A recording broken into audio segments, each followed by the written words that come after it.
Hey everyone and welcome to the channel. My name is Ash and today I'm doing a quick review for Kingdom Hearts Melody of Memory on the Xbox consoles.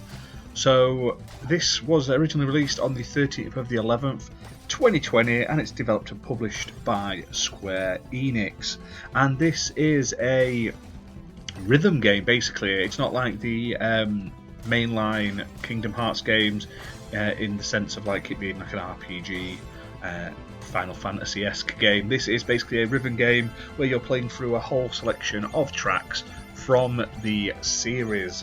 Now, this is normally priced at $49.99, but it's currently on sale on Xbox for the next couple of days, which is why I've decided to do this video, for $24.99, so 50% off. So at that price, it's a lot more appealing, so make sure you check it out after this video. So this game retells the story of the Dark Seeker saga. So it starts basically from the first Kingdom Hearts game, moving in order all the way through to Kingdom Hearts 3. So it's basically a recap of the entire Kingdom Hearts series, including the sort of PSP smaller games that I've honestly never played. And it's sort of like a condensed, cut down version of that story. Now, the way it's done is it's narrated as it goes along, and I really enjoyed that. And it also finishes sort of after the end of Kingdom Hearts 3, which was pretty nice as well. So in the game there are over 21 different characters from the series who are playable.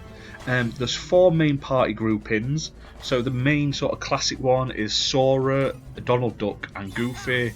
There's a Team Days, which is Roxas, Zion and Axel. There's a Team 3D with Riku and 2 Dream Eaters. And Team BBS with Aqua, Ventus and Terra.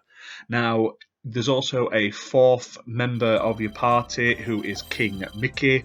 And you basically summon him during levels when you get a certain sort of meter built up and you're able to summon him.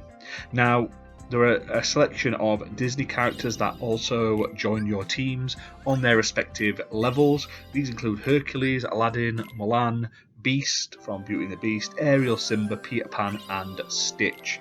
So you can't play with them sort of outside of their own worlds, but like if you're playing a Lion King song, Simba is normally there with you basically in sort of the terms of the story.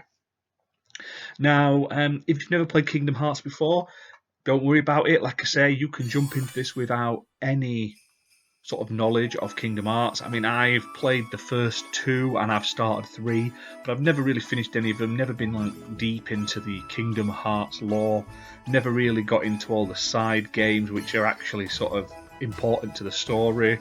And I really enjoyed this game, like I say.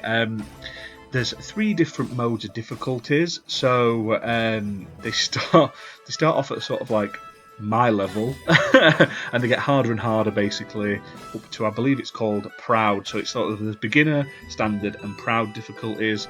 Obviously they get harder. There's more beats and stuff like that. The higher level you go, and the way the game works is it plays really well. Using a controller, when you think of rhythm games, some people don't think controllers work well, but I found that the way you do each of the lines works really well with the controller layout. Now, it's not perfect because there was a few times that I am 100% sure I am spot on hitting a button and it said I've totally missed it even though I know I've pressed it. So I don't know whether the hit detection isn't always perfect, but it doesn't ruin the game as such. It can be frustrating when you're on the harder difficulties, but I really enjoyed my time with the game, and it's one of those games you can jump back in and pick up at a later point. Now, the game features 140 songs, over 140 songs, from the entire Kingdom Hearts